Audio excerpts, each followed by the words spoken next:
All right. Great mid-morning. I guess it's late morning. We're almost at noon. Good workout today. Thank you, Jerry. Kettlebell. Man, or kettlebell.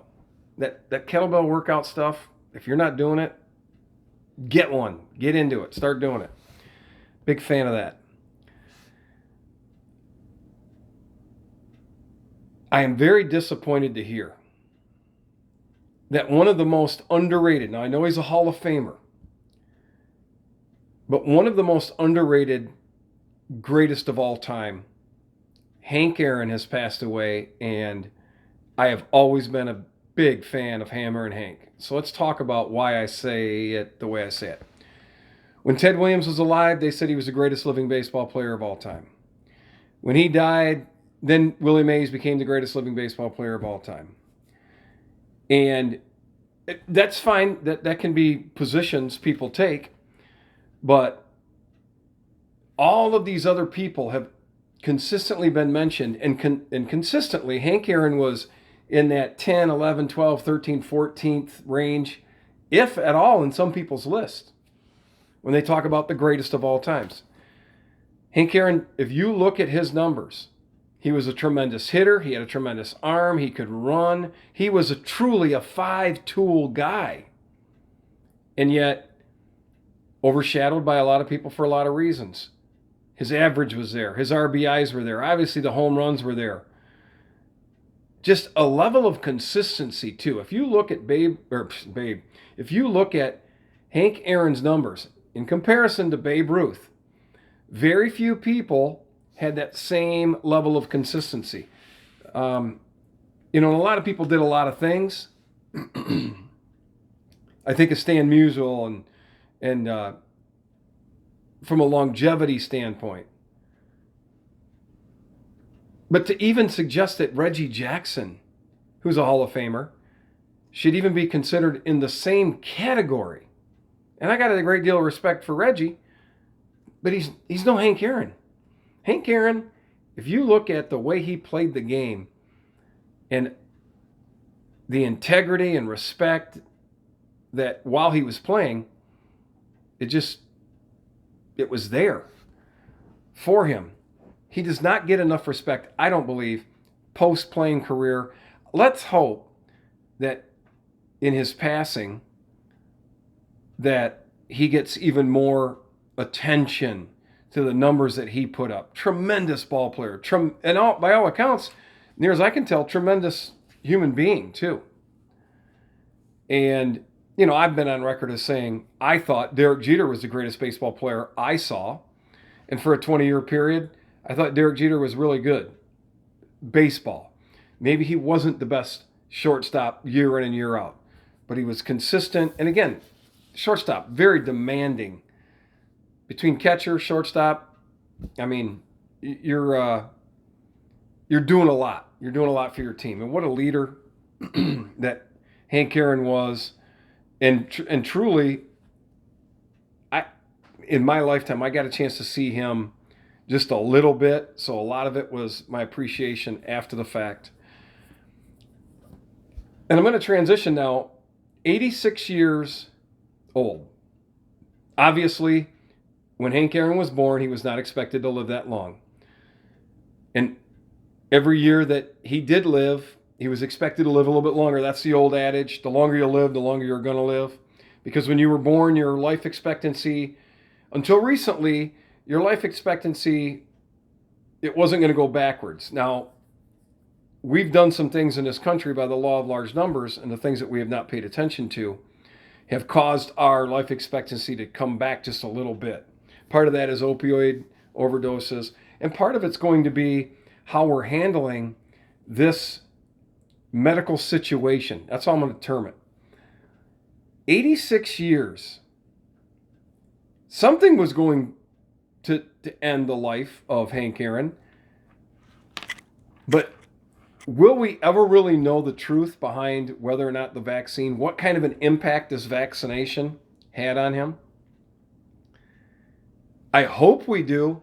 Something tells me that I don't think it'll be anytime soon. For all of my family, I'm hoping nobody gets particularly the mRNA vaccinations. There's some other ones coming that are a little bit more traditional. Now we're starting to see that these particular vaccinations on the different variant strains aren't really maybe going to work. I just ask us to take a step back and ask ourselves, what are we doing? According to the CDC, according to WHO, the World Health Organization, and according to all the law of large numbers, this particular pathogen, regardless of how we want to define it, is 99.99% non-deadly. And yet we're asking somebody like a legend, a living legend like Hank Aaron, to say, hey, and I didn't do it, somebody in the circle of influence did. Hey, you know what? And the article I read, it said something like this: to try to convince black people that these vaccinations are going to be safe, Hank stepped up, took the shot in the arm. Obviously, before he got the second shot, he's already passed away. It was within a 2-week period. At 86, I guess there could be underlying pre-existing conditions. But according to the CDC and the WHO, only 6% of the deaths they're reporting in the United States and globally is actually because of COVID. So in the United States, if it's 400,000 deaths, it's accredited to it. That's really only 24,000 people died because of this virus. And we're asking people to take this step and to do things for others. And there is some information suggesting that somewhere between 85 and 90, because the cell density in the human being is similar to that as a child's developing the cell density, that this particular virus doesn't have as much to attach to, so it's not as deadly for people that are older. Actually, the number I think is 90, but how do you know where your body is in comparison? And how many people can we really look at, and how many people are really asking for the truth about these things? I want to know how many people have died within a short period of time from taking this mRNA vaccine, whether it's from Pfizer, whether it's from Moderna. I wonder if we'll ever see the real numbers on that. And why do we have to be in such a hurry? We've never needed to be in such a hurry on a vaccination rollout, ever. We've actually exceeded every single vaccination rollout in the history. Now they're talking about we're going to need Walmart and Amazon. And just like the flu shots, you should be able to just go walk up there and get it. I'm not crazy. And I think if you think that that's a good idea, I think you are crazy to believe the lies that they keep telling us. You know, why is it that Hank Aaron was encouraged to try to do this to prove to the black community that it's going to be safe? It's because the black community has seen, whether it's the Tuskegee syphilis passing out sexually transmitted or not treating sexually transmitted, whether it's the HIV in the black community, no matter what. I had a friend tell me last week that he trusts the American government as much as the Indians did. Well, that's not too far off. I think that same community that Hank Aaron was supposed to try to show, hey, this is safe. The challenges, and I know I did a deal, and I'm not trying to renege on my earlier video, because forgiveness is freedom for the forgiver. Hate destroys the hater. But we still have to have real, legitimate, critical thinking conversations about what the truth is. Why are we doing the things that we are doing? Why are we taking these steps? Why are we asking people to do certain things?